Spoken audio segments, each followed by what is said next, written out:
Irji'u wara'akum faltamisu nura. Dikatakan pergi kalian, cari cahaya di tempat yang lain, diusir sama malaikat sehingga dia lari ketakutan.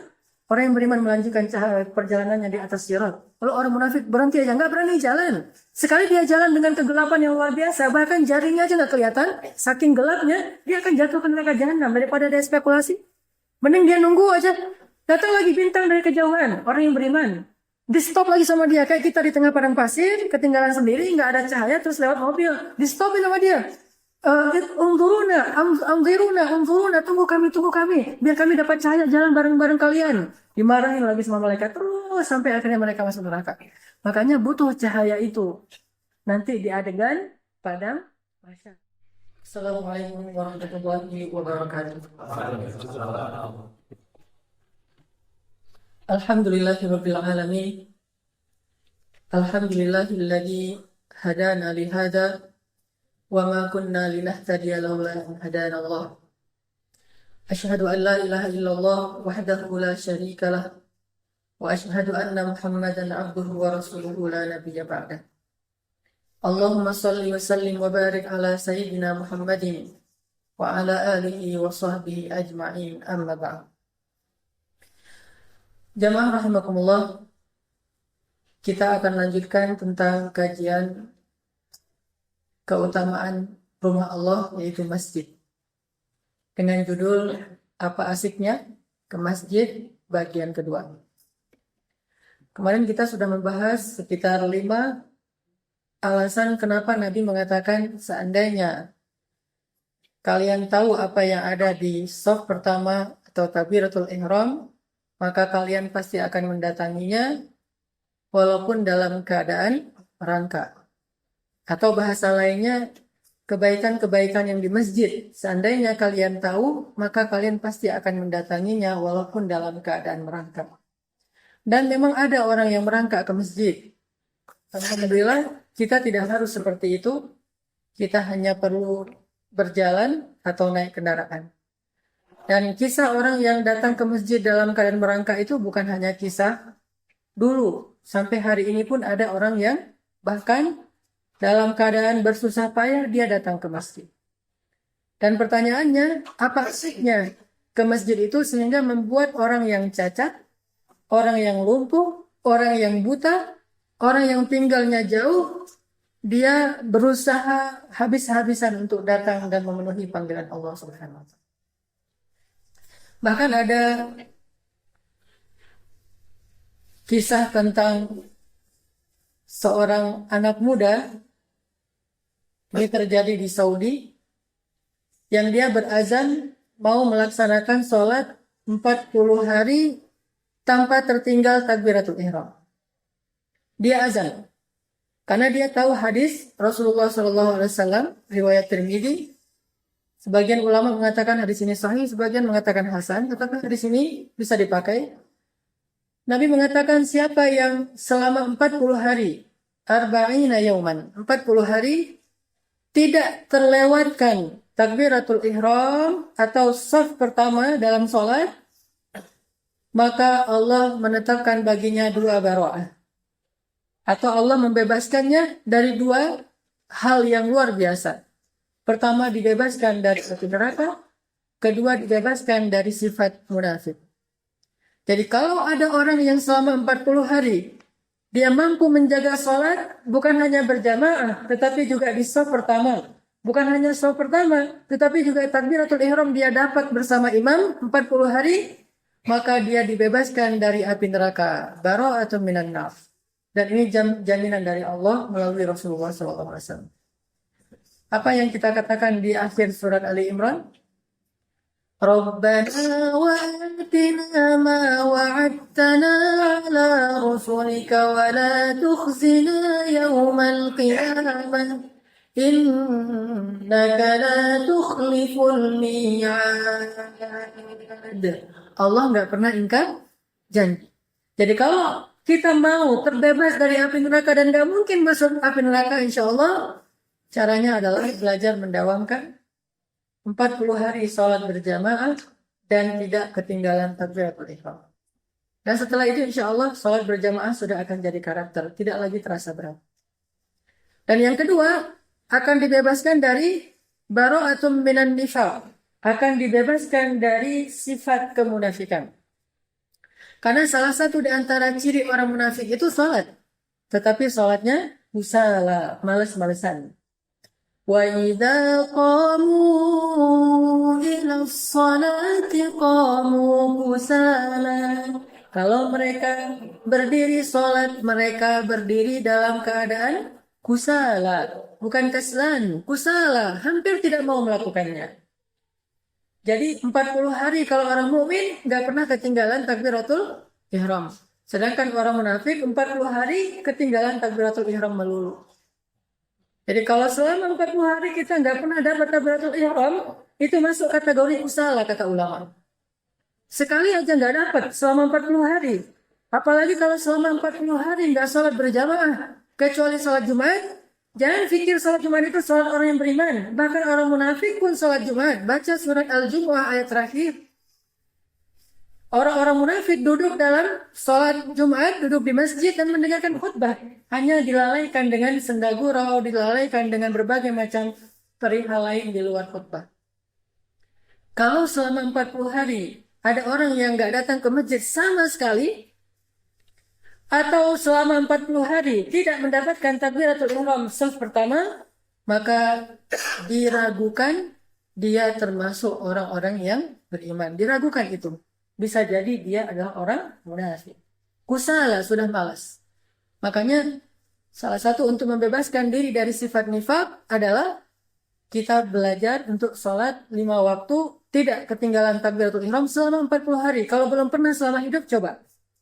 Mumpung masih jomblo. Lagi-lagi jomblo. Kenapa saya mumpung? Kan dulu pernah pas kita bahas tentang jomblo itu waktu yang paling istimewa ya.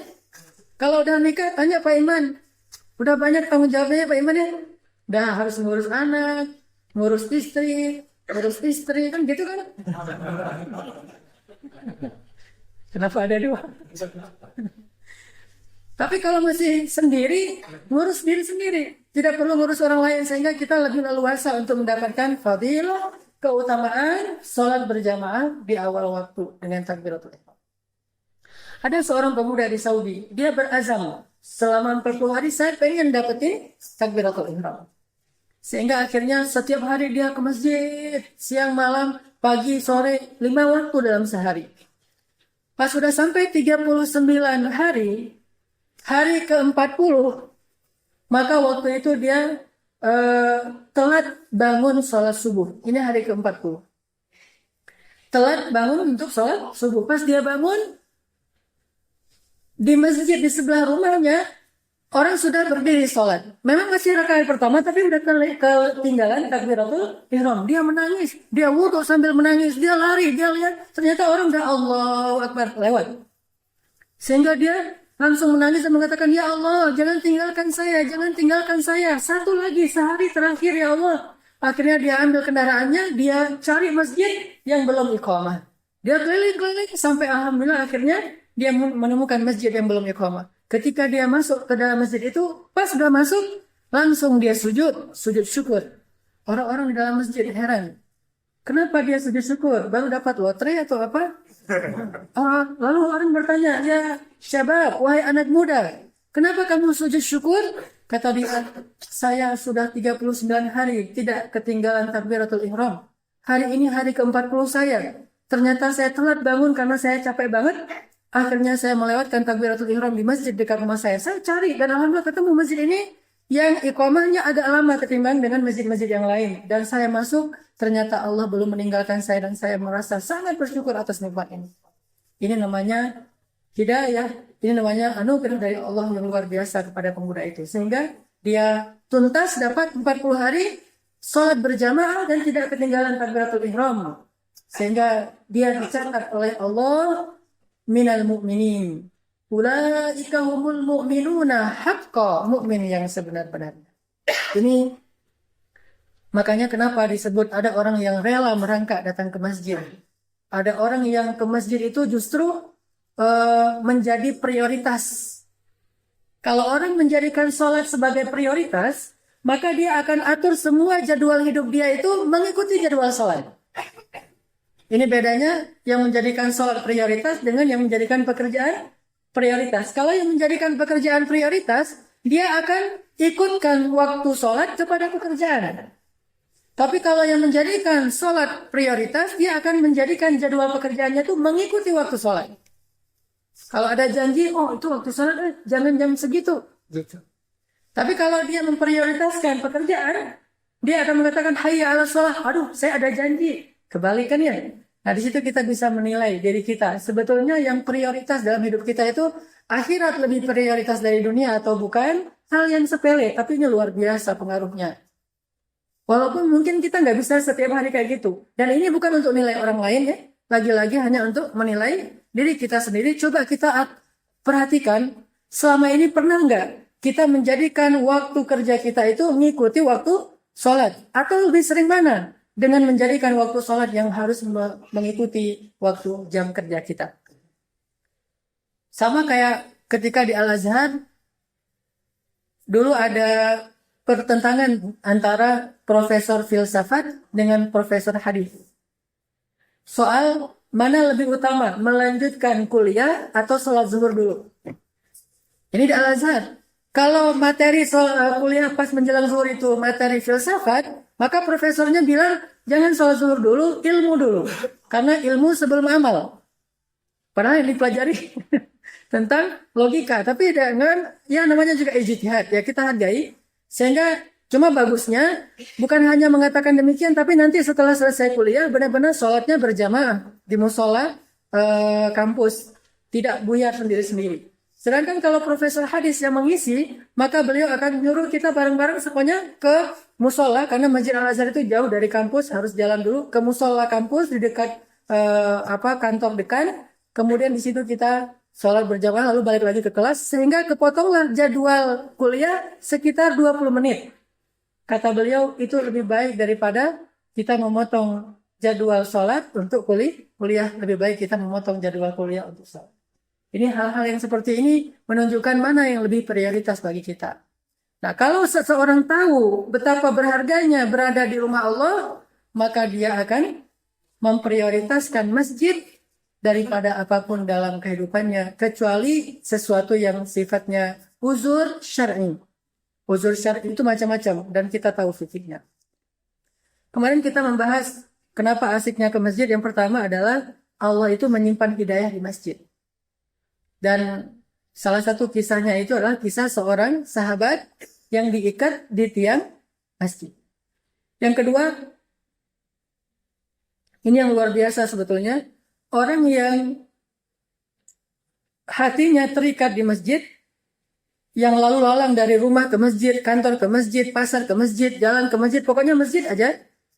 Kalau kamu menyaksikan seorang laki-laki ya'tadul masajid, rajin ke masjid, maka Allah menjamin dia termasuk orang yang beriman. Gak semua orang yang mengaku beriman itu berarti beriman. Allah lah yang akan memilah-milah siapa yang sungguh-sungguh beriman dan siapa yang tidak. Dan salah satu syarat disebut orang yang beriman, ya'tadul masajid. Ya'tadul masajid itu sering kelihatan di masjid. Atau kalau kita anak muda nih yang sering mobilitasnya tinggi, sering di jalan, kita tahu banget di daerah ini mana masjid yang enak. Di daerah itu mana masjid yang enak. Tahu di setiap tempat itu tahu masjid, seperti anak gaul tahu mana kafe-kafe yang bagus. Ada orang yang karena dia ya'tadu kuliner, ya'tadu kuliner itu pokoknya segala jenis makanan dia tahu yang paling enak tuh di mana. Oh kalau misalnya mau makan bakso yang paling enak tuh ada tuh di belakang BIP. Saya juga baru tahu. Bakso yang enak tuh di belakang BIP. Terus kalau makan lontong padang yang enak, nah ini tanya saya, ada tuh di Pati Ukur setiap pagi dari jam 6. Itu yang paling enak di Bandung yang saya tahu. Kalau mau makan sate padang itu ada di Antapani. Mau makan misalnya apa di seluruh Bandung itu dia tahu banget. Karena dia rajulun ya'tadu kuliner. Laki-laki yang hatinya terikat dengan kuliner. Tahu banget gitu. Bukan satu jenis kuliner, segalanya dia tahu. Lo mau makan apa? Ah, kopi yang enak di mana ya? Oh itu ada tuh daerah sini, daerah situ dan seterusnya.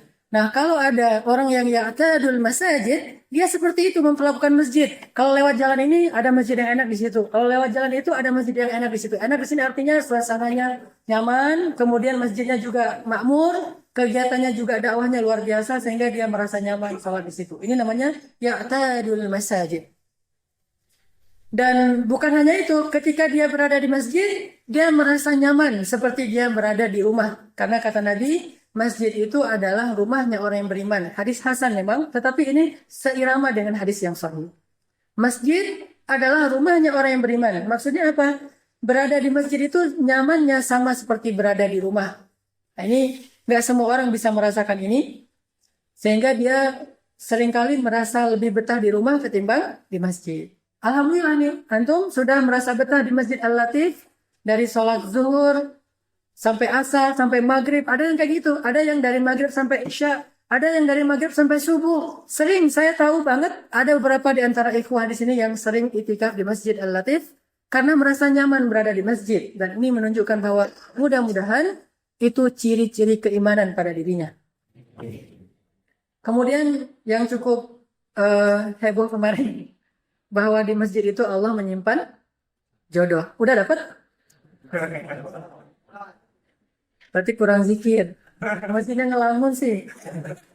Kalau di masjid itu zikir, ya Allah, kayak Julaibib gitu. Ya Allah, kalau nggak dapat di dunia, dapat di akhirat juga nggak apa-apa. Dikasih dunia akhirat. Dan saya tahu bahwa ternyata dari minggu kemarin itu nama Julaibib menjadi Man of the Week di grup. Sering banget diulang-ulang Julaibib. Oh, Masya Allah. Berarti memang Julaibib ini adalah uswatun hasanah. Terutama bagi yang senasib dengan Julaibib. Terus yang ke berapa? Yang keempat, Allah, ini tadi nggak dibahas sama Henry ya, bahwa di masjid itu Allah menyimpan kunci keluarga sakinah.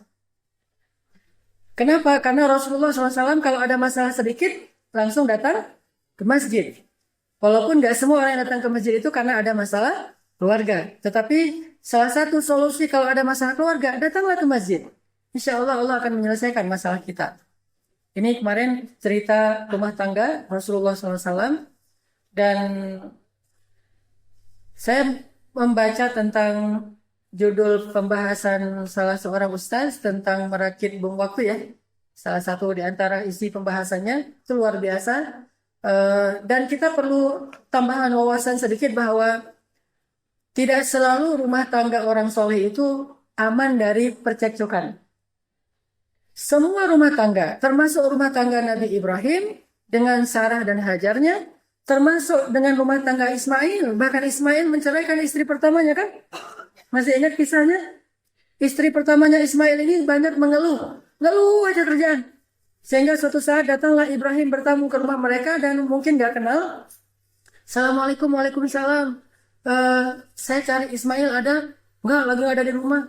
Gimana keadaan kalian? Ya ginilah keadaan kita mah. Serba kekurangan. Ismail juga kerjanya gak jelas. Terus rezeki kita seret. Apa pokoknya ngeluh terus menerus. Dinasihati oleh Ibrahim, dibantah lagi. Dinasihati, dibantah lagi. Akhirnya Ibrahim bilang gini, ya udah kalau gitu nanti kalau Ismail pulang, titip salam dan bilang ke Ismail, dia harus mengganti talang pintu rumahnya. Oh iya ya, pulang Ibrahim. Pas Ismail datang, dia bilang, tadi ada orang tua tuh, banyak ngomong apa segala macam. Ditambah-tambah. Nah gitulah, pokoknya ngeluh aja tentang Ibrahim ya. Ismail diam aja. Terus apa katanya? Dia nasihatin, tapi ya pokoknya dia pergi aja sambil menitipkan salam dan ada satu pesan yang saya juga nggak ngerti. Apa pesannya? Ya kamu disuruh mengganti talang pintu rumahmu. Ditanya sama Ismail, tahukah kamu siapa dia? Dia adalah ayahku Ibrahim Khalilullah. Dan tahukah apa maksud mengganti talang pintu rumah? Aku disuruh untuk menceraikanmu dengan cara yang baik, sehingga diceraikanlah istri ini, dibawa pulang ke rumah orang tuanya, diberikan haknya. Kalau dalam bahasa Al-Quran disebut mut'ah, walaupun mut'ah ini beda dengan mut'ahnya Syiah. Kemudian Ismail menikah lagi dengan istri yang lebih solehah. Artinya rumah tangga sesolehah Ismail atau rumah tangga Nabi Muhammad itu nggak sepi juga dari hal-hal yang indah seperti ini ya, nggak sepi itu. Jadi kalau misalnya kita mendengar rumah tangga ustaz, Misalnya ada percikan-percikan air gitu, nah itu artinya wajar, berarti udah mirip dengan rumah tangga Nabi. Ini lagi mencari kebenaran. Jangan diaminkan Pak, bahaya. Jadi pernah Aisyah lagi duduk dengan Nabi gitu, lagi mesra-mesraan, datang siapa istri Nabi yang diceraikan terus nggak mau? Saudah. Assalamualaikum, waalaikumsalam. Datanglah Saudah, duduk di samping Nabi. Jadi Nabi di tengah, Aisyah di sebelah kanan, Saudah di sebelah satunya lagi. Kemudian Aisyah masuk ke dalam ngambil kue, buatan sendiri loh. Dia buat sendiri gitu. Ya Saudah ini silakan. Kenapa Aisyah senang dengan Saudah? Karena Saudah memberikan jatah malamnya untuk Aisyah. Dan dia nggak harus dapat jatah malam. Sehingga Aisyah senang banget dengan Saudah. Ini jadi padahal beda geng. Geng muda dan geng tua. Tapi senang. Ya Saudah makanlah. Jadi dibuat semacam halawah. Halawah itu manisan, kue yang manis. Saudah bilang nggak mau. Gitu. Ya Saudah ini saya buat sendiri. Nggak mau pokoknya. Saudah lagi godain Aisyah. Ya Saudah, kalau kamu nggak makan nih saya lemparin nih tepung-tepung ke wajah kamu. Pokoknya nggak mau. Akhirnya dilemparin, bener diambil sama Aisyah, lemparin. Wajah Saudah sampai putih semuanya. Akhirnya setelah udah selesai dilemparin, Nabi mengangkat lututnya dan meletakkan di atas paha Aisyah. Nabi itu kan orang yang kuat ya. Jadi ditahan pakai lutut kayak gini. Terus lutut Nabi yang tadi di atas pahanya Saudah diangkat, dilepaskan sehingga Saudah jadi bebas. Aisyah ditahan pakai kaki yang sebelah. Ditahan gini jadi nggak bisa gerak. Terus kata Nabi ke Saudah, balas-balas gitu maksudnya. Dibalas oleh Saudah. Akhirnya Saudah ngambil tepung yang sama, lemparin Aisyah. Dua-duanya belepotan jadi putih. Tapi nggak kemerah-merahan. Lempar-lemparan. Wah, depan Nabi tahan. Terus balas lagi. Udah rame. Tiba-tiba terdengar suara laki-laki memberi salam. Assalamualaikum. Ternyata Umar. Langsung lari ke belakang dua-duanya. Takut kepada Umar bin Khattab. Hal kayak gini biasa terjadi dalam rumah tangga. Dan nggak serius-serius amat. Tapi kan kalau kita kan kadang-kadang membaca kisah itu terus pakai kacamata fikih. Mubazir atau Ustaz itu dibahas. Kadang-kadang kita membaca kisah tapi pakai bahasa fikih. Makanya saya bilang di grup itu ada bahasa fikih, ada bahasa dakwah, ada bahasa kisah macam-macam. Jadi jangan semuanya dilihat dari sisi akidah. Berarti antara sesat dengan mendapat petunjuk. Itu syirik. Itu yang muwahhid. Kalau semuanya diakidahin. Hormat bendera. Syirik itu. Karena dilihat dari sudut pandang akidah. Pancasila. Berhala itu. Karena ngelihat dari sudut pandang akidah. Enggak segalanya itu babnya cuma bab akidah. Islam itu luas, akidah, ibadah, muamalah, dakwah, jihad, dan seterusnya. Jadi lihatlah dia dengan konteksnya masing-masing. Jadi kisah yang tadi, kita kan nggak melihat langsung. Bisa jadi tepung itu dikumpulin lagi, dimakan sama Nabi. Kan Nabi bukan orang yang mubazir, tapi jangan lempar-lemparan tepung. Kok gitu-gitu amat, katanya mubazir segala macam. Enggak, jangan membahasnya dari sudut pandang fikih, ambil pelajarannya. Intinya bahwa rumah tangga Nabi pun sering ada riak-riak yang kayak gini dan Nabi karena itulah beliau sering ke masjid juga untuk mengadu perihalnya kepada Allah. Sampai turun surat At-Tahrim. Surat tentang curhat Nabi kepada Allah Subhanahu wa taala. Terus malam ini kita tambah satu lagi adalah bahwa di masjid itu Allah Subhanahu wa taala memberikan pertolongan kepada hambanya. Jadi siapapun yang butuh pertolongan Allah, maka datanglah ke masjid. Salah satu kisahnya adalah ketika Rasulullah SAW kehilangan Khadijah dan Abu Thalib. Ini kan Amul Huzni, tahun duka cita. Ini luar biasa duka citanya Rasulullah SAW.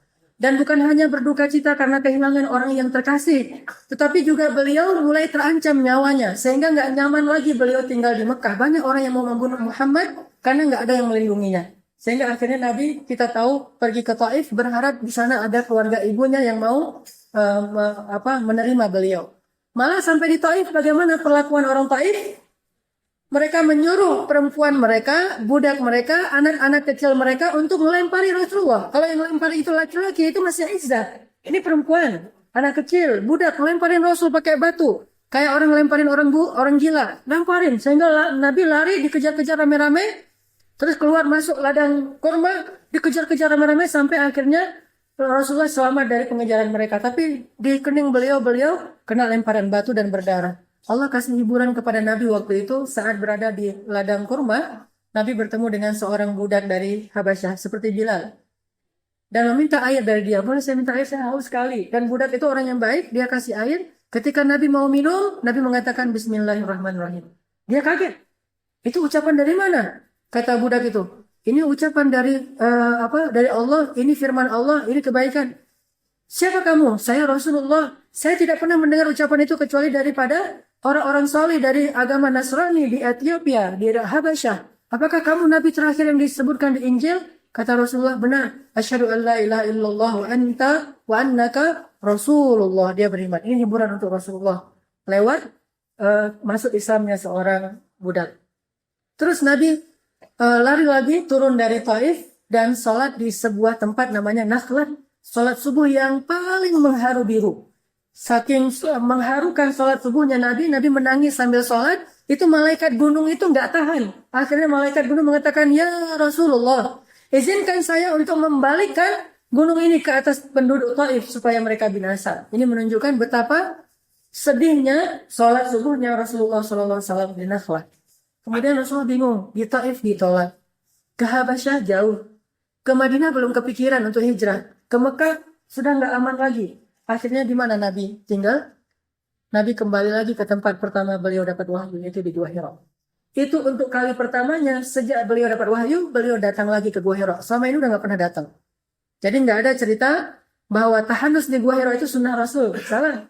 Sehingga kalau orang pergi haji atau umrah itu memaksakan diri harus naik ke Gua Hira terus berzikir di situ, pengen dapat wahyu gitu. Udah nggak ada wahyu lagi setelah Rasulullah. Kalaupun ke sana hanya napak tilas sejarah, bukan bertahanus. Ada orang yang tahanusnya di gua di daerah di Indonesia. Terus katanya, saya kalau sholat Jumat itu nggak pernah di Indonesia, sholat Jumatnya di Masjidil Haram. Akhi, Indonesia dengan Masjidil Haram itu 5 jam bedanya. Kalau di sini azan Jumat, di sana masih duha. Lalu kamu sholat Jumat di mana? Lalu pulang ketika orang udah selesai sholat Jumat, dia datang. Saya udah sholat Jumat di Masjidil Haram. Di sana masih duha, belum azan. Bagaimana kamu sholat Jumat? Ini sesuatu yang unik. Nah, ini artinya bahwa Rasulullah pertama kali datang ke Gua Hira sejak beliau mendapatkan wahyu. Di Gua Hira beliau sendiri udah nggak makan 2 hari kecuali minum air aja. Sedih sekali nasib beliau. Datanglah seorang laki-laki dari Makkah yang menggantikan Abu Thalib, namanya Mut'im bin Adi. Mut'im bin Adi ini orang kafir juga tapi baik kepada Rasulullah. Dia datang ke Gua Hira, dia tahu Rasulullah ada di Gua Hira, kemudian dia bilang, ya Muhammad, pulanglah ke Makkah, aku yang jamin keselamatanmu. Akhirnya dia pulang ke Makkah, dan malam pertama beliau kembali ke Mekah, apa yang beliau lakukan? Beliau sujud yang lama di Ka'bah, di rumah Allah Subhanahu wa taala. Jadi apapun masalah, kembalilah kepada Allah. Kemarin ada poster yang dibuat sama Kang Heri ini kalau nggak salah ya. Kalau tidak ada bahu tempat untuk gimana sih? Bersandar. Kalau saya sih ada.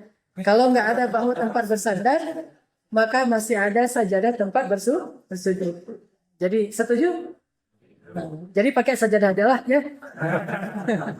Jadi artinya bukan hanya itu sebetulnya, bukan hanya berarti kalau masih ada bahu nggak perlu sujud dong, nggak kesana sih pemahamannya. Intinya bahwa Nabi pernah mengatakan sahabat pernah mengatakan gini, annan nabiyya idza hasibahul amru faz'a ila shalah. Nabi itu kalau ada masalah sedikit segera datang ke masjid untuk sholat.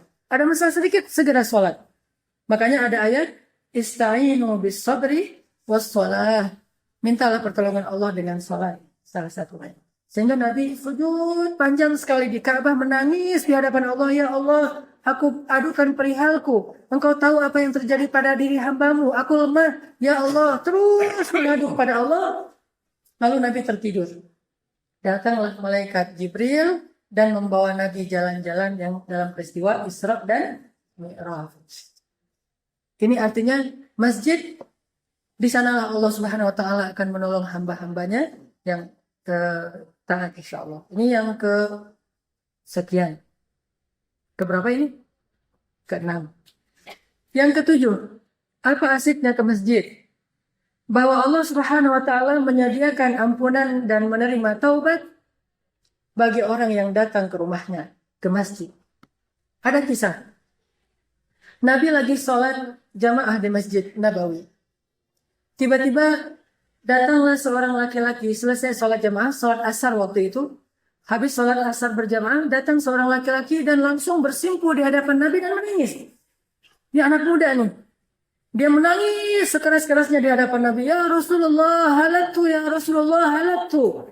Ma'ahlaka, kata Rasulullah. Ya Rasulullah, saya celaka, kata dia. Rasulullah bilang, apa yang membuat kamu celaka? Kata dia, saya telah berzina.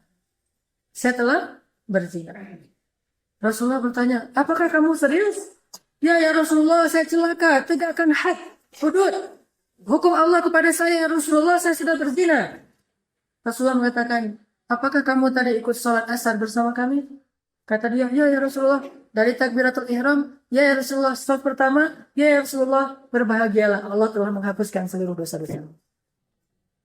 Sholat asar berjamaah. Dan lagi-lagi, saya belum membaca syarah yang lengkap tentang fikih. Karena ini babnya kalau dibawa ke fikih, loh kenapa nggak ditegakkan syariat dengan cara dicambuk dan seterusnya? Mungkin Allah alam apa yang terjadi setelahnya. Yang jelas, kata Nabi, berbahagialah bahwa Allah telah mengampuni dosa-dosamu.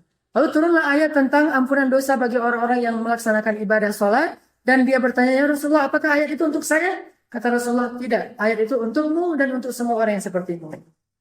Untukmu dan untuk semua orang yang sepertimu yang banyak berbuat dosa, kemudian dia datang kepada Allah dan dia ingin membersihkan diri, maka Allah Subhanahu wa taala pasti akan mengampuni dosa-dosanya. Wa in zana ya Rasulullah, walaupun dia berzina ya Rasulullah, kata Nabi, wa in zana, walaupun dia berzina. Kata sahabat, walaupun dia berzina. Luar biasa. Masjid, tidak ada tempat yang lain lebih luar biasa daripada masjid. Makanya sholat asar, sholat isya, sholat subuh. Memang kalau kita urutkan subuh, kemudian asar, kemudian isya, kemudian maghrib, kemudian zuhur. Ini semuanya adalah sholat-sholat yang luar biasa di mata Allah SWT. Dan kita tahu juga hadisnya, Nabi pernah mengatakan, bagaimana pendapat kalian jika di samping rumah kalian itu ada sungai yang jernih, yang airnya mengalir, dan setiap hari kalian mandi 5 kali di sana? Apakah masih tersisa kotoran di tubuh kalian? Kata Nabi, kata sahabat, tentu tidak ya Rasulullah. Kalau mandi setiap hari 5 kali di sungai itu pasti akan bersih. Kata Nabi, begitulah bersihnya orang yang sehari 5 kali datang ke rumah Allah Subhanahu wa taala. Ini luar biasanya datang ke masjid. Allah sediakan ampunan dosa bagi mereka. Kemudian yang ke-8. Allah Subhanahu wa taala memberikan rizki di masjid. Bagaimana caranya? Apakah berdagang? Justru berdagang di dalam masjid akan menghilangkan keberkahan dari rezeki. Ada 2 yang menghilangkan keberkahan dalam rezeki yang halal. Rezekinya halal tapi nggak berkah. Ada 2. 1, berdagang di dalam masjid. Halal tapi tidak berkah. Jadi jangan berpikir barang hasil dagangan, rezeki dari hasil dagangan dalam masjid itu haram. Enggak, itu halal cuma tidak berkah. Yang kedua, rezeki yang halal tapi tidak berkah. Berdagang dengan bersumpah, tapi sumpahnya benar. Demi Allah, ini saya beli dari tangan pertama. Demi Allah, ini masih bagus. Demi Allah, ini matangnya di pohon. Demi Allah. Tapi benar, dia nggak berdusta. Maka dia baik, rezekinya boleh diambil, cuma tidak ada keberkahan. 2, rezeki yang halal tapi tidak berkah.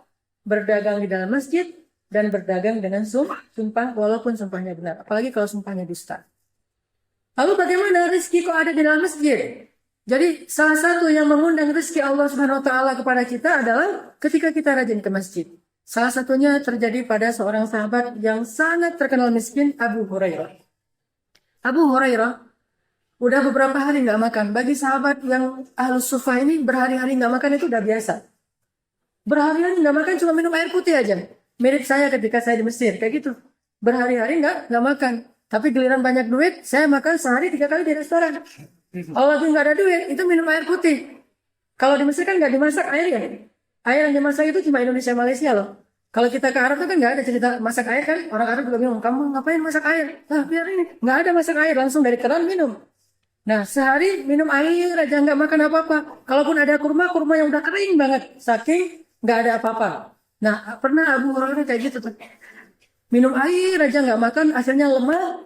Dia datang ke masjid. Meringkuk di Raudhah yang kalau sekarang udah jadi Raudhah, mihrabnya Nabi, meringkuk di situ tapi arahnya itu kayak orang sujud tapi arahnya nggak ke kiblat, miring gitu, nyerong nggak ke arah kiblat, meringkuk gitu kayak tukang becak lagi kedinginan, dia meringkuk di situ. Terus datang sahabat ngelihat Abu Hurairah kayak gitu terus ditendang-tendang sama sahabat. Ini jangan lihat lagi dari akal kita ya. Bagi sahabat itu biasa nendang-nendang teman. Tapi nendangnya itu bukan ditendang serius, jadi digini-giniin, diusik pakai kaki. Hei, hei, ya abahir, gitu-gituin. Nggak bangun, dikirain tidur gitu. Ya udah tinggalin sahabat sholat. Maksudnya diusir jangan tidur di mihrab gitu. Tapi udah mungkin terlalu nyak. Ya abahir pakai kaki kayak gitu. Lewat lagi datang lagi, ya abahir. Nggak ada yang bisa membangunkan Abu Hurairah. Ya meringkuk aja. Sampai akhirnya datanglah Rasulullah SAW. Melihat Abu Hurairah meringkuk di situ, terus Rasulullah datang membelai-belai punggungnya. Ya abahir, kamu lapar, kata Rasulullah. Rasulullah yang paling paham. Yang lain nggak paham. Ya abahir, kamu lapar? Ya Rasulullah, nggak bisa bangun. Saking laparnya nggak bisa bangun. Padahal di perutnya itu udah ada ikat batu loh. Tapi nggak bisa dengan batu. Harus juga ditekuk dengan cara bersujud. Saking laparnya. Nabi datang dia nggak sanggup bangun. Ya abahir, kamu lapar? Ya Rasulullah, kata Rasulullah. Ya sudah, ayo kita ke rumah saya ada susu. Bagi mereka susu itu kan luar biasa ya. Susu murni gitu. Susu masih fresh. Akhirnya Abu Hurairah semangat bangun. Walaupun tadi lapar, semangat bangun. Ayo ikut Rasulullah masuk ke rumah Aisyah. Di sana ada satu apa namanya ya, teko kecil ya, yang biasa dipakai di haji itu yang kecil tuh, yang kalau minum tuh cuma untuk gelas-gelas kecil, dan kayaknya kalau minum berdua nggak akan kenyang, sendiri juga belum tentu kenyang, apalagi berdua. Ini ada susu segini ya abahir, gelasnya satu, kata Rasulullah, panggillah ahli sufah. Apa itu ahli sufah? Orang miskin yang tinggal di samping Masjid Nabawi, mereka punya asrama khusus. Jadi Masjid Nabawi itu kayak lembaga, kayak alatir gitu ya. Di sampingnya itu ada rumah khusus untuk menampung orang-orang miskin. Dan yang ngasih makan kaum muslimin. Nah, panggillah ahli sufah. Berapa jumlah mereka? Puluhan. Bahkan ratusan jumlah mereka. Panggil ahli sufah ya Abu Hurairah. Ah, ya Rasul, ahli sufah. Oh, iya. Cari ahli sufah. Dia panggil semuanya masuk ke rumah Rasulullah. Ya Abahir, tuangkan susu ini kepada mereka.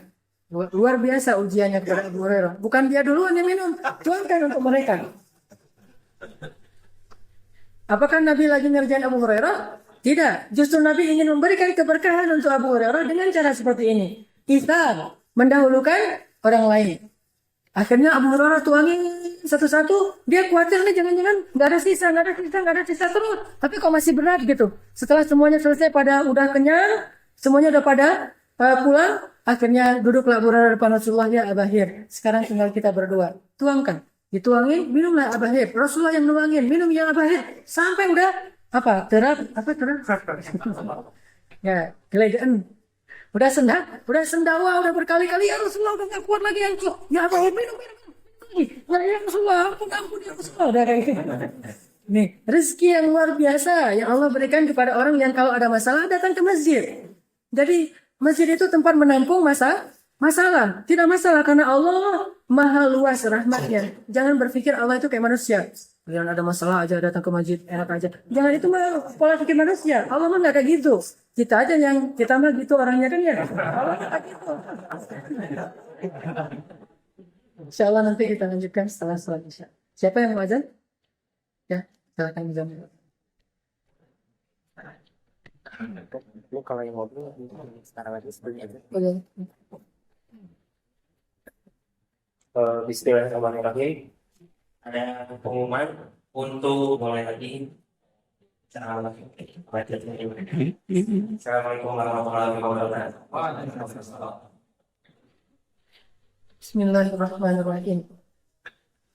Tadi kita sampai di poin salah satu di antara keutamaan datang ke masjid atau salah satu alasan apa asiknya ke masjid itu adalah Allah Subhanahu wa taala menjamin rezeki orang yang datang ke masjid. Allah jamin rezekinya. Jadi keliru sekali jika ada orang yang bilang pas diajak ke masjid, ayo kita ke masjid. Saya mah yang penting bisa hidup aja dulu. Orang ini saya juga makan belum jelas dari mana. Justru kalau dia mau jelas makannya, datanglah ke masjid. Terus gimana caranya? Datang ke masjid, Allah akan tunjukkan caranya. Allah tidak mungkin, bukan tingkat keimanan kita ya, yang makanan itu datang sendirinya kepada kita, seperti Allah berikan kepada Bani Israel dan kepada Maryam. Dan itu juga di masjid kan ya, di mihrab, salah satu mihrab Masjidil Aqsa, ketika Maryam beribadah luar biasa di mihrab itu, tidak kenal laki-laki seorang pun kecuali Imran ayahnya, kemudian Zakaria pamannya, kemudian Aisyah anaknya. Jadi dia tidak kenal laki-laki kecuali sedikit sekali. Saking terjaganya Maryam. Sehingga ketika Zakaria datang Dan Zakaria ini kafil itu yang menafkahi Maryam setiap hari. Dia datang membawa makanan kepada Maryam, buah-buahan, roti, dan seterusnya. Ketuk pintu, pas Zakaria masuk, Maryam sedang berzikir. Zakaria melihat di sebelah Maryam itu ada makanan yang masih segar sekali dan sangat luar biasa berkualitas gitu. Buahnya buah yang paling bagus, rotinya roti yang paling lembut. Ditanya oleh Zakaria, "Ya Maryam, anna laki hadha?" Dari mana kamu dapat makanan ini? Huwa min indillah, dari Allah Subhanahu wa taala. Jadi, kalau orang yakin bahwa Allah lah yang memberi rezeki, maka kalau cara yang paling baik mendapatkan rezeki itu datanglah ke rumah Allah. Sebagaimana orang ngantri ke rumah orang kaya, karena dia yakin bahwa orang kaya itu lagi bagi-bagi uang 50.000, 100.000, itu orang ngantri. Karena dia yakin sekali dan terlihat. Kenapa kita tidak yakin kepada Allah Ar-Razzaq? Dan Allah menjaminkan rezeki kepada orang yang datang ke rumahnya. Seperti cerita Abu Hurairah dan ada hadisnya bahkan. Nabi SAW bersabda, "Salasatun kulluhum dhaminun 'ala Allah in 'asha ruziqa wa kufiya wa in mata adkhalahu Allahul jannata." Ada 3 orang yang semua mereka ini dapat jaminan dari Allah. 3 orang yang dijamin oleh Allah Subhanahu wa taala kalau mereka hidup ruziqa wa kufiya. Kalau mereka masih hidup, mereka akan diberikan rezeki yang cukup, dijamin. Kalau mereka hidup, dikasih rezeki wa kufiya dan dicukupkan. Wa in mata, kalau dia mati adkhalahu Allahul jannah. Allah jamin dia akan masuk surga. Ini jaminan. Di dunia dijamin dapat rezeki yang cukup, di akhirat dijamin masuk surga. Terus apalagi yang dicarikan gitu ya? Muda foya-foya, tua kaya raya, mati masuk surga. Maksudnya kalau dibahasakan dengan bahasa hadis ini, hidup di dunia dia dapat segala yang dia butuhkan, tercukupi, di akhirat mati masuk surga. Ini jaminan dari Allah. Gimana caranya? Ada 3 golongannya. Yang pertama adalah man dakhala baitahu fasalima. Orang yang masuk rumah dengan memberi salam. Ini dijamin oleh Allah. Makanya bukan hal sepele memberi salam ketika masuk rumah. Makanya Rasulullah mengatakan semua yang ada di bumi itu mal'un, terlaknat kecuali dengan nama Allah. Jadi segala sesuatu itu terkutuk kecuali dengan nama Allah. Allah telah mengutuk dunia ini dengan menamakannya ad-dunya, rendahan. Tetapi dengan nama Allah dia menjadi mulia. Makanya masuk ke dalam rumah harusnya adalah sesuatu yang tidak ada berkahnya, tidak ada kebaikannya. Tetapi karena dengan nama Allah, Assalamualaikum warahmatullahi, maka Allah berikan dia jaminan. Dicukupkan rezekinya dan dijaminkan surga baginya. Jadi siapa yang ingin rezekinya cukup, amalan yang paling sederhana, kalau masuk rumah, beri salam. Allah akan cukupkan rezekinya. Kemudian yang kedua siapa?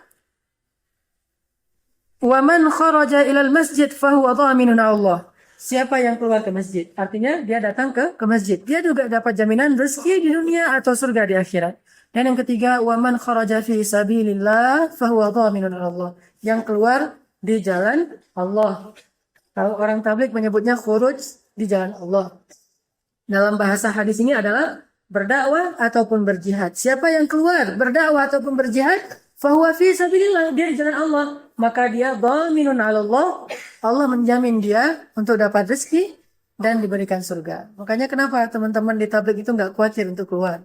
Ada Allah yang memberikan rezeki. Hanya 1-2 kasus yang memang Allah uji, mudah-mudahan ini tidak akan membuat kita salah paham terhadap gerakan jamaah tabligh ini. Ini diantara keutamaan ataupun istimewanya datang ke masjid, Allah menjamin rezeki. Hadis yang tadi ada dalam Sahih At-Targhib wa Tarhib. Apalagi alasan asiknya ke masjid, ini yang luar biasa menurut saya. Allah Subhanahu wa taala menyambut hambanya yang datang ke masjid dengan yatabashbash. Apa itu yatabashbash? Kayak gini hadisnya. An Abi Hurairah radhiyallahu an qala, dari Abu Hurairah dia berkata, qala Rasulullah sallallahu alaihi wasallam, Rasulullah bersabda. Bedakan ya, kalau Abu Hurairah mengatakan saya mendengar Rasulullah berarti dengar langsung. Atau Rasulullah mengabarkan kepada saya berarti Rasulullah sedang menceritakan. Tapi kalau Dari Abu Hurairah, Rasulullah bersabda, berarti Abu Hurairah nggak dengar langsung dari Rasulullah, dengarnya dari sahabat, cuma nggak perlu sebut lagi namanya, karena sesama sahabat ini udah udul, udah diyakini pasti sahih. Jadi nggak ada cerita antar sahabat disebut dulu dari Abu Hurairah kepada Ibnu Abbas, kepada Ibnu Mas'ud, itu nggak perlu, satu aja cukup di antara sahabat. Jadi kalau bahasa hadisnya dari Abu Hurairah, Rasulullah bersabda, berarti Abu Hurairah dengarnya dari orang lain. Biar orang Syiah tidak salah paham. Orang Syiah nggak paham kaidah hadis, sehingga mereka bilang, gimana ceritanya Abu Hurairah mendengar hadis ini, sementara hadis ini munculnya sebelum Abu Hurairah masuk Islam.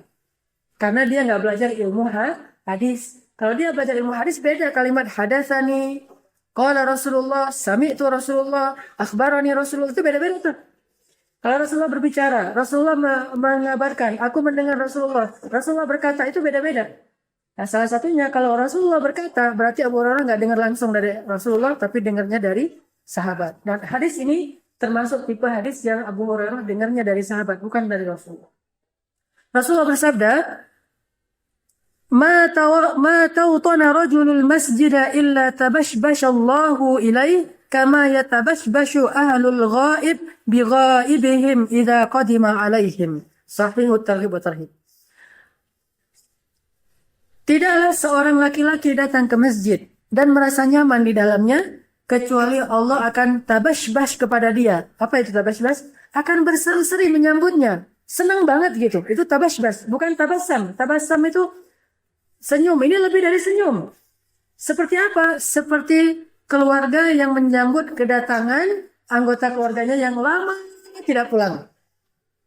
Pernah disambut ketika pulang jauh? Atau orang yang pulang haji, coba gimana disambutnya ya? Kan haji 25 hari atau 30 hari nih. 30 hari ini nggak ketemu, gimana disambut? Atau kalau misalnya kita pergi merantau yang bukan dari Bandung, setahun sekali pulang, itu gimana penyambutannya? Saya pernah ngerasain, karena saya di pesantren, pulangnya itu beberapa bulan sekali. Itu biasanya langsung ibu saya ngambil bebek di belakang karena punya kandang bebek, langsung mau nyembelih sendiri. Ibu saya nyembelih bebek, nyembelih sendiri, terus bebek itu direbus, terus dicabutin bulu-bulunya, lalu dibakar, baru dipotong-potong, baru dimasak dengan kuah khusus, kuah Aceh. Itu luar biasa tuh penyambutannya. Dan yang paling saya suka dimasaknya itu habis maghrib. Kenapa? Itu suasana bagi saya itu suasana yang paling momen yang paling berharga. Habis maghrib kita ngumpul, habis sholat. Kalau dulu sih nggak ngomong masalah jamaah ya, jadi sholat di rumah gitu ya, bareng-bareng. Udah gitu masak. Sampai Isya kita makan-makan. Itu penyambutan karena pulang dari pesantren. Begitu bahagianya keluarga ketika kita datang. Begitulah bahagianya Allah kepada hambanya yang datang ke masjid. Bahagia sekali. Hanya kita nggak ngelihat aja, tapi yakinlah.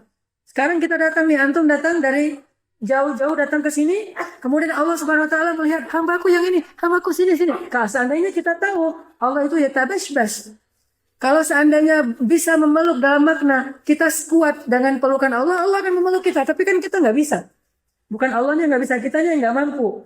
Jangankan dipeluk Allah, ngelihat Allah aja kita nggak mampu kan? Siapa yang pernah nantang mau ngelihat Allah? Musa, lalu pingsan karena nggak kuat ngelihat Allah. Hanya Rasulullah yang bisa melihat Allah dengan dimensi yang berbeda, tetapi yang lain nggak bisa. Itu pun ikhtilaf di antara ulama. Ada yang mengatakan waraul hijab, ada yang mengatakan langsung, Allah alam. Yang jelas, kalau seandainya kita mampu, Allah akan memeluk kita seperti seorang ibu memeluk anaknya yang datang dari jauh, seperti seorang istri memeluk suaminya yang datang dari jauh, dan itu luar biasa. Ya tabashbash namanya. Dan kita coba setiap kali datang ke masjid belajar meyakini Allah ya tabashbash. Allah itu nyambut kita dengan penyambutan yang istimewa karena seperti orang yang kangen banget. Itu hadis tentang keistimewaan ke masjid. Ada hadis yang lain juga sangat luar biasa. Khususnya sholat di masjid di waktu Isya dan di waktu subuh. Yaitu sholat yang ada gelapnya. Apa kata Nabi? Dari Buraidah radhiyallahu anhu qala Rasulullah SAW,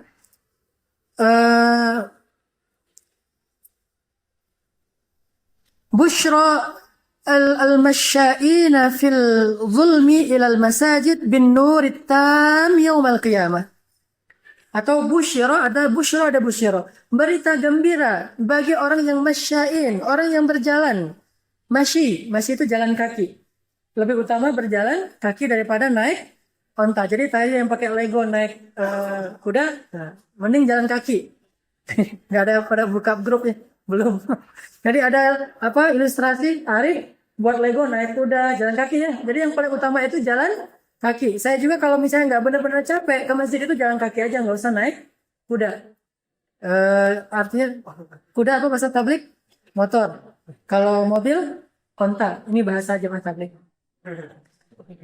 Siapa yang berjalan fil zulmi ilal masajid dalam kegelapan. Kegelapan itu artinya salat Isya dan salat subuh. Terutama salat subuh ke masjid-masjid, Allah akan berikan dia an-nur at-tam, cahaya yang sempurna. Apa itu cahaya yang sempurna? Dari ujung rambutnya sampai ujung kakinya bercahaya. Ngapain? Nah, ada satu adegan di akhirat. Kalau di padang mahsyar itu kan matahari terang benderang ya. Jadi nggak butuh cahaya di situ. Di situ butuhnya justru naungan. Dapat juga kan? Orang yang hatinya terikat dengan masjid dapat naungan Allah. Di padang mahsyar dia dapat naungan. Terus kapan butuh cahaya? Ketika dia melintasi antara padang mahsyar ke surga. Di tengah-tengahnya ada apa? Jahannam. Dan di atas Jahannam itu terbentang sirat. Dan tahukah Jahannam tempat yang paling gelap? Kata Nabi, Jahannam itu awalnya warnanya putih. Warnanya merah pertama. Kemudian warnanya menjadi putih. Kemudian yang terakhir saya lupa nih hadisnya, tapi kurang lebih seperti itu. Pertama merah, kemudian menjadi putih, kemudian menjadi hitam, gelap sekali. Jadi puncak panasnya itu gelap. Jahannam itu gelap sekali.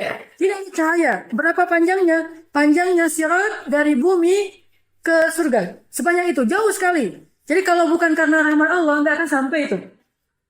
Itu perjalanan yang sangat panjang, yang sangat mendebarkan karena emang di bawah sirat itu Jahannam langsung ada lubang-lubang neraka Jahannam dan ada kail-kail yang selalu siap untuk menarik kaki orang yang berjalan lambat di atas sirat. Dan itu gelap sekali. Sirat yang begitu kecilnya berjalan dalam kegelapan sekian ribu tahun. Bagaimana mungkin akan selamat kalau nggak punya cahaya? Makanya di surat Al-Hadid itu Allah ceritakan bagaimana orang-orang munafik itu kehilangan cahaya nanti di atas sirat. Lalu mereka cari teman-temannya orang beriman. Jadi dari kejauhan tuh kelihatan ada bintang, itu orang beriman. Seperti bintang gemintang. Dia kejar orang yang beriman. Apa kata mereka? Unzuruna naqtabis min nurikum. Yawma yaqulul munafiquna wal munafiqat. Orang munafik yang malas ke masjid. Berkatalah orang munafik laki-laki dan perempuan lilladzina amanu kepada orang yang beriman unzuruna naqtabis min nurikum. Tunggu kami nggak bisa jalan supaya kami dapat cahaya dari kalian. Jadi mereka nebeng cahaya kepada orang yang beriman. Orang beriman lewat. Kenapa? Karena ketika orang beriman berhenti, malaikat berkata kepada orang munafik, pergi kamu, diusir sama malaikat. Qila di situ dikatakan kepada mereka, siapa yang mengatakan? Bukan orang yang beriman. Yang mengatakan itu malaikat yang kasar lagi bengis. Qila rji'u wara'akum faltamisu nura. Dikatakan pergi kalian, cari cahaya di tempat yang lain, diusir sama malaikat sehingga dia lari ketakutan. Orang yang beriman melanjutkan perjalanannya di atas sirat. Kalau orang munafik berhenti aja, nggak berani jalan. Sekali dia jalan dengan kegelapan yang luar biasa, bahkan jarinya aja nggak kelihatan. Saking gelapnya, dia akan jatuh ke neraka Jahannam daripada dia spekulasi. Mending dia nunggu aja. Datang lagi bintang dari kejauhan, orang yang beriman. Di stop lagi sama dia, kayak kita di tengah padang pasir, ketinggalan sendiri, nggak ada cahaya, terus lewat mobil. Di stopin sama dia. Unzuruna, tunggu kami, biar kami dapat cahaya jalan bareng-bareng kalian. Dimarahin lagi sama malaikat terus sampai akhirnya mereka masuk neraka. Makanya butuh cahaya itu nanti di adegan padang mahsyar. Sehingga orang yang beriman berjalan di depannya itu kelihatan sirat dengan jelas. Hanya cepat dan lambatnya langkah mereka tergantung amal mereka yang lain.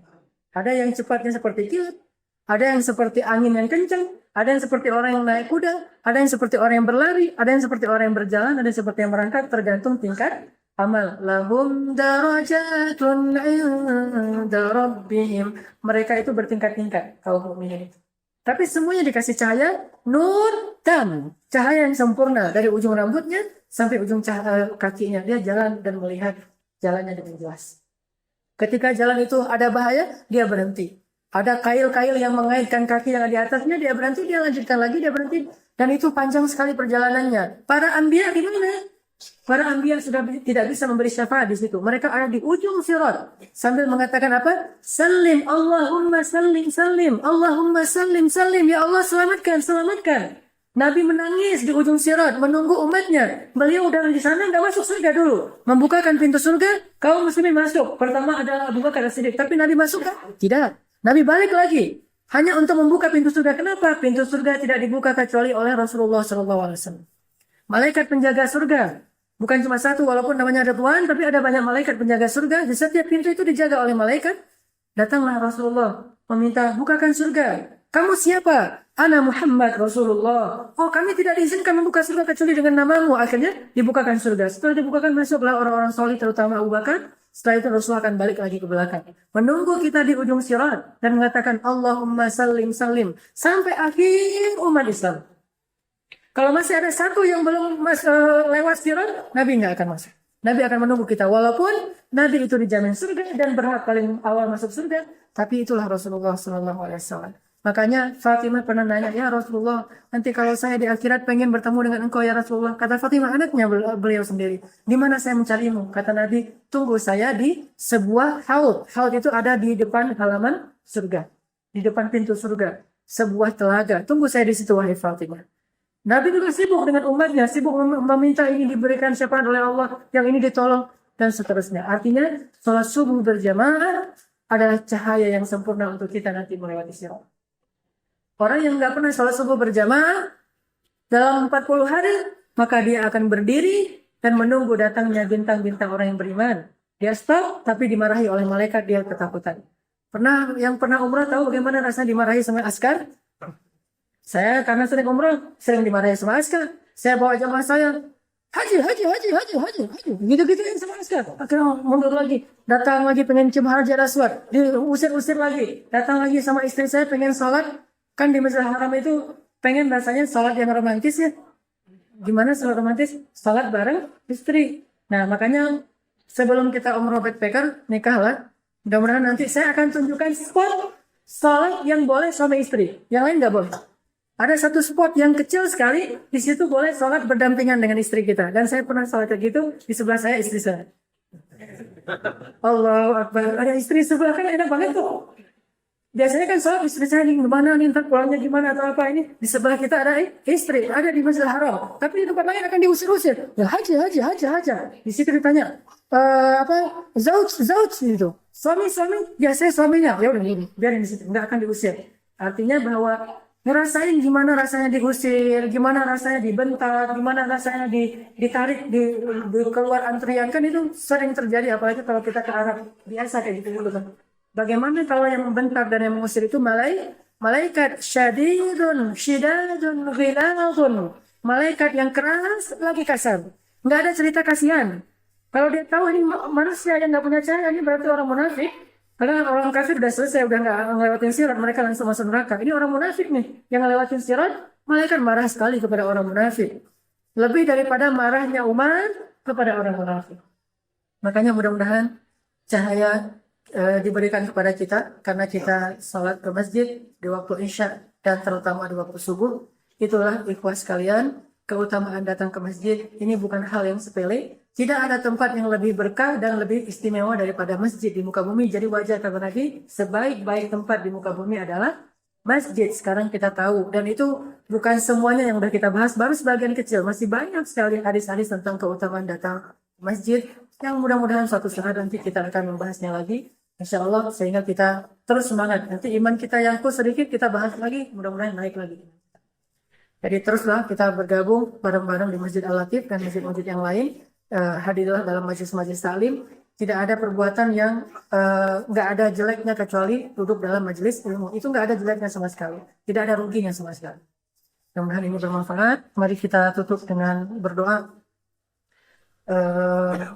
Selalu ya, minimal setiap minggu sekali kita doa bareng-bareng untuk saudara-saudara kita yang ada di Gaza, Palestina, terutama Mesir.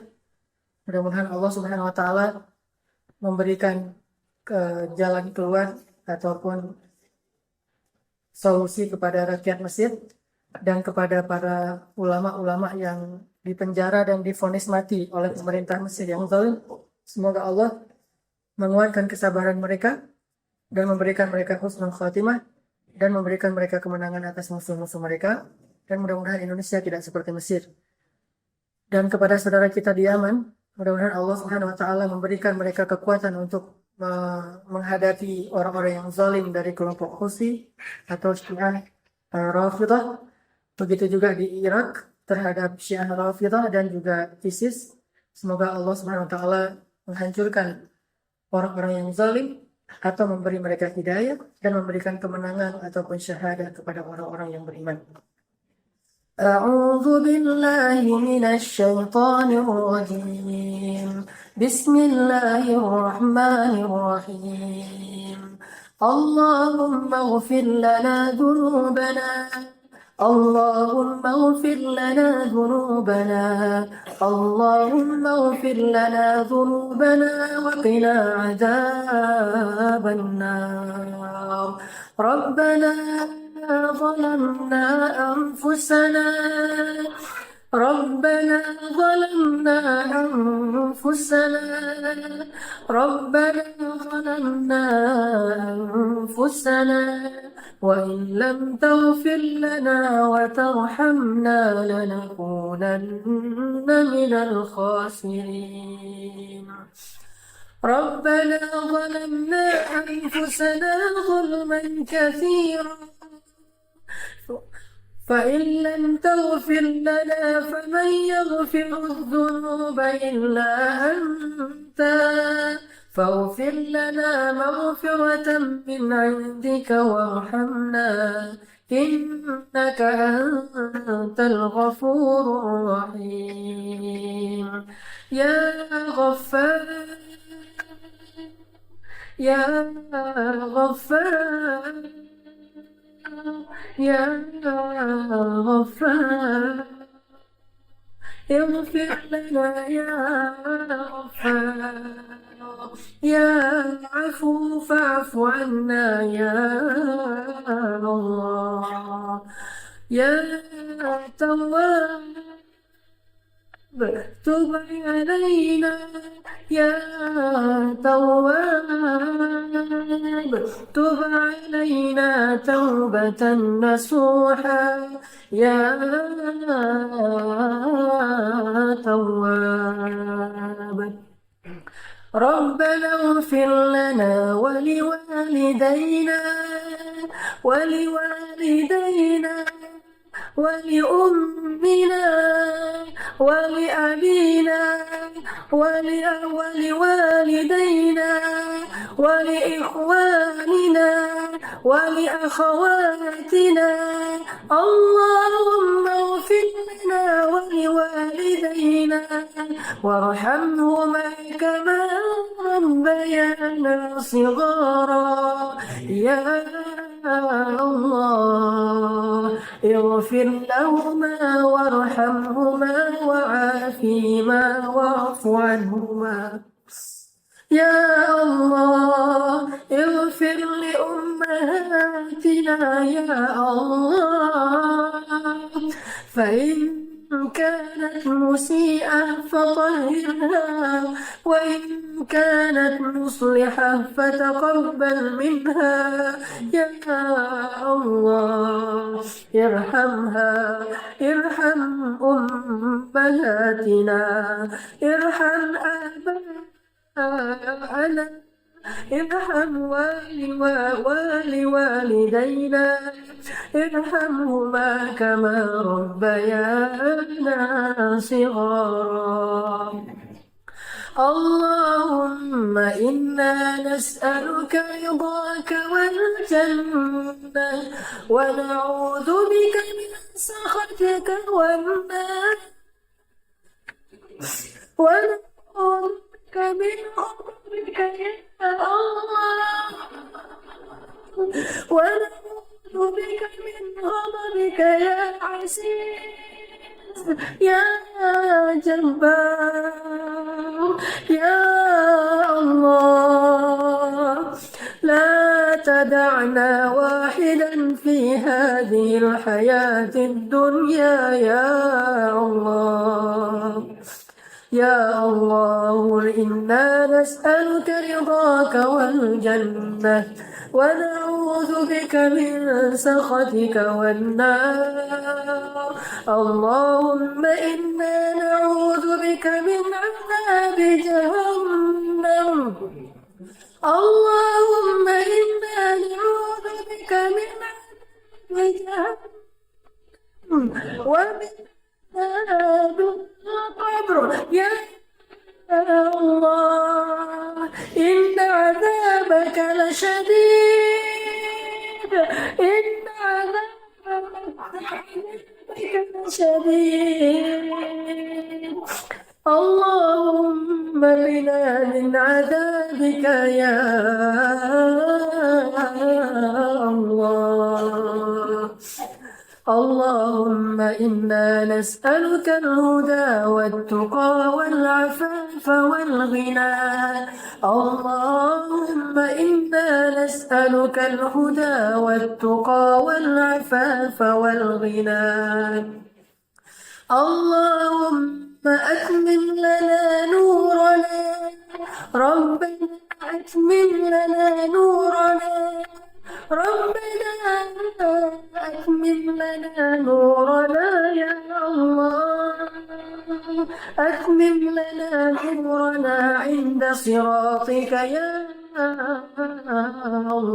الله اللهم ربنا آتنا من لدنك رحمة وهيئ لنا من أمرنا رشدا واجعل لنا من كل ضيق مخرجا ومن كل هم فرجا ومن كل عسر يسرا اللهم إنا ضعفاء يا الله فقونا يا قوي إنا فقراء يا الله فأغننا يا غني يا الله قصدناك يا الله قصدناك يا ربنا اللهم انصر الإسلام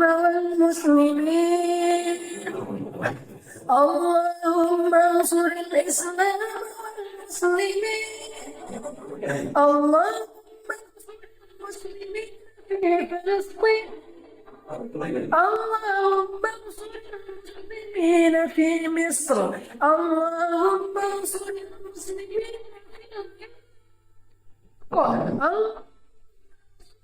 المسلمين في سوريا اللهم انصر المسلمين المستضعفين المظلومين في ميانمار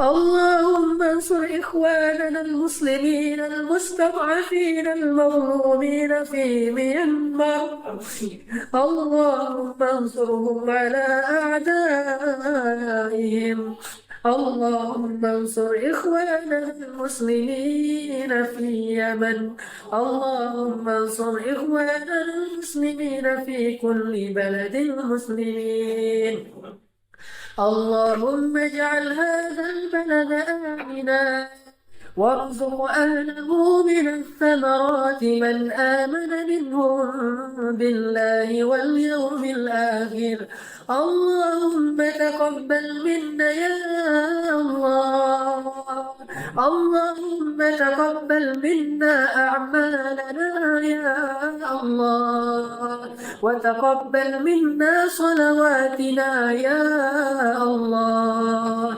وتقبل منا ركوعنا يا الله وتقبل منا سجودنا يا الله وتقبل منا أعمالنا يا الله وتقبل منا صدقاتنا يا الله وتقبل منا صيامنا يا الله وتقبل منا قيامنا يا الله وتقبل منا تلاوتنا يا الله حرفا حرفا يا الله يا كريم تقبل منا يا مجيب السائلين ربنا هب لنا من الصالحين ربنا هب لنا من أزواجنا وذرياتنا قرة أعين واجعلنا للمتقين إماما واجعلنا للمتقين إماما Ya Allah, jadikanlah kami suami-suami yang imam yang baik bagi istri dan anak-anak kami. Ampunkanlah kami belum menjadi imam yang baik untuk mereka, ya Allah. واجعلنا للمتقين إماما ولا تجعلنا فتنة للذين آمنوا ولا تجعلنا فتنة للذين آمنوا ربنا اجعلنا مقيم الصلاة ومن ذرياتنا ربنا وتقبل دعاء ربنا وتقبل دعاء ربنا آتنا في الدنيا حسنة وفي الآخرة حسنة وقنا عذاب النار وقنا عذاب يا عزيز يا غفار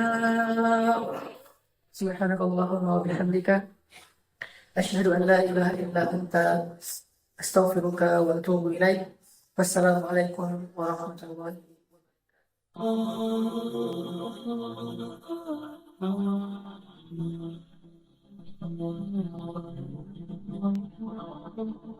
Sejak Rasulullah wafat, berkali-kali Bilal minta izin kepada Abu Bakar untuk ikut jihad dan gak pulang lagi ke Madinah, pengen tinggal di tempat yang lain. Udah gak kuat lagi berada di Masjid Nabawi. Karena orang yang dia cintai telah wafat. Tapi gak diizinkan oleh Abu Bakar sampai akhirnya setelah sekian lama membujuk Abu Bakar bisa diizinkan, pergilah Bilal dan akhirnya Bilal tinggal di Syam. Kalau sekarang Suriah. Di sanalah Bilal menikah. Jadi selama ini dia asik dengan cintanya kepada Rasulullah sehingga nggak sempat mikirin pernikahan. Baru berangkat ke Syam, sampai di Syam Bilal menikah di sana. Menikah di sana, hidup di sana sampai setelah beberapa tahun berada di Syam, akhirnya bergantilah pemerintahan dari masa Abu Bakar ke masa Umar bin Khattab. Setelah beberapa tahun di Syam, pada suatu malam Bilal menangis. Malam-malam dia bangun nangis, gerung-gerung gitu kayak anak kecil. Istrinya nanya, "Ya Bilal, ada apa? Ada apa? Kamu mimpi buruk?" "Enggak, justru ini mimpi baik." "Mimpi apa?" "Aku mimpi ketemu dengan Rasulullah SAW." Dan Rasulullah bersabda, "Siapa yang melihat aku dalam mimpi, berarti dia melihat aku dalam kenyataan." Aku bertemu dengan Rasulullah di dalam mimpi dan Rasulullah berkata, "Ya Bilal, kami rindu kepadamu. Sudah lama engkau tidak mengunjungi kami ya Bilal." Setelah bangun dari mimpi itu, Bilal semakin rindu kepada Rasul, merasa bersalah udah lama gak menjenguk Rasulullah.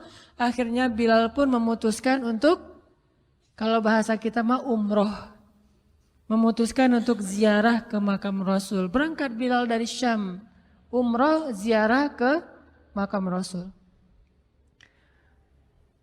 Melihat Bilal masuk lagi ke kota Madinah, penduduk Madinah itu berasa seperti hidup lagi di zaman Rasul. Senang gitu, dan Umar sangat senang dengan kedatangan Bilal.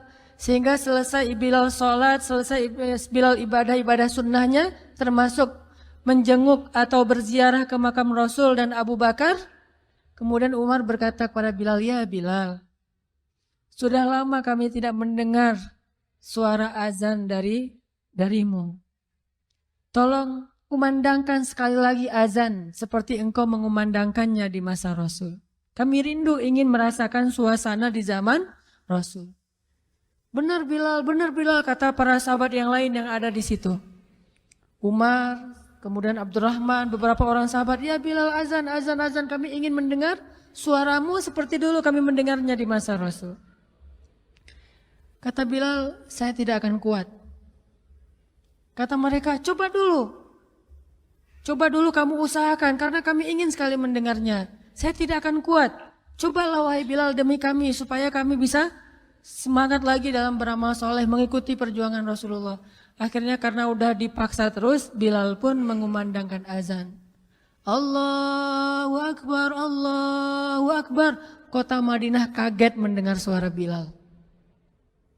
Orang-orang yang ada di rumah semuanya mengatakan, apakah Rasulullah sudah bangkit kembali? Apakah Rasulullah sudah bangkit kembali? Mereka semuanya kaget dan bahagia. Seolah-olah Rasulullah sudah bangkit dari kematiannya.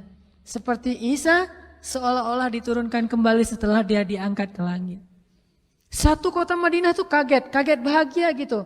Kayak seorang ibu yang kehilangan anaknya tiba-tiba mendengar suara anaknya dari jarak dekat dan ingin dipeluk segera anaknya itu. Saking rindunya mereka kepada Rasulullah. Allahu Akbar, Allahu Akbar. Pasar yang tadinya ramai tiba-tiba sepi mendengar suara Bilal yang masih sayup-sayup. Asyhadu an la ilaha illallah. Semuanya berlari keluar dari tempat-tempat kerja mereka, dari pasarnya, dari rumahnya. Semuanya berlari ke masjid. Ingin memastikan apakah Rasulullah sudah dibangkitkan kembali. Bahagia semuanya. Apakah Rasulullah sudah dibangkitkan? Apakah Rasulullah sudah hidup lagi? Semuanya bertanya dengan pertanyaan yang sama. Asyhadu an la ilaha illallah. Semuanya semangat datang ke masjid, ngumpul, ramai banget. Kemudian ketika Bilal mengatakan, Asyhadu anna Muhammadar Rasulullah. Asyhadu anna. Gak sanggup lagi Bilal, berhenti di situ. Kemudian Bilal menangis dengan suara nangis yang luar biasa kerasnya. Lalu satu masjid menangis, lalu satu kota Madinah menangis. Sehingga para ulama mengatakan, tidak pernah kota Madinah menangis sedahsyat mereka menangis hari itu kecuali ketika Rasulullah wafat. Cuma 2 kali menangisnya kota Madinah paling dahsyat. 1 hari ketika Rasulullah wafat. 2 hari ketika Bilal kembali mengumandangkan azan dan mengucapkan asyhadu anna Muhammadar Rasulullah. Semuanya menangis. Semuanya merasa kehilangan Rasulullah. Semuanya merasa bahwa mereka ingin kembali di zaman ketika Rasulullah masih hidup. Lalu mereka bertanya setelah semuanya selesai menangis, ya Bilal, kenapa kamu tadi menangis? Kata Bilal, dulu biasanya kalau saya selesai mengumandangkan azan, saya akan datang ke hujrahnya Rasul. Hujrah Rasulullah itu kamarnya Rasul, rumah kecilnya Rasul. Selesai azan saya akan datang ke rumahnya Rasulullah dan memanggil, ya Rasulullah as-salah, as-salah. Rasulullah nggak keluar sampai mendengar suara Bilal memanggil beliau secara khusus. Udah selesai azan, Bilal manggil Rasul, ya Rasulullah as-salah, as-salah. Baru Rasulullah keluar dengan wajah berseri-seri. Sekarang bagaimana saya akan memanggil Rasulullah sedangkan Rasulullah sudah bersama kekasihnya yaitu Allah Subhanahu wa taala. Menangis lagi satu masjid, satu kota Madinah. Pokoknya hari itu adalah hari berkabung sekota Madinah. Hari menangisnya kota Madinah, saking rindunya mereka kepada Rasulullah. Bagaimana dengan kita ketika mendengar suara azan dan muazin mengucapkan nama Rasulullah Sallallahu Alaihi Wasallam? Di situ kelihatan apakah kita mencintai Rasulullah lebih dari apapun juga setelah Allah Subhanahu wa taala. Kalau tidak, fatarabbasu, hati-hati. Kalau tidak, fatarabbasu, tunggu aja. Na'udzubillah min dzalik, berarti masih ada kemunafikan dalam hati kita. Bagaimana kita, apakah hati kita merasa gemetar, bergetar ketika kita mendengar suara seseorang mengatakan Muhammad sallallahu alaihi wasallam, Rasulullah sallallahu alaihi wasallam. Apakah hati kita bergetar seperti bergetarnya hati seorang kekasih ketika mendengar suara kekasihnya, nama kekasihnya disebutkan?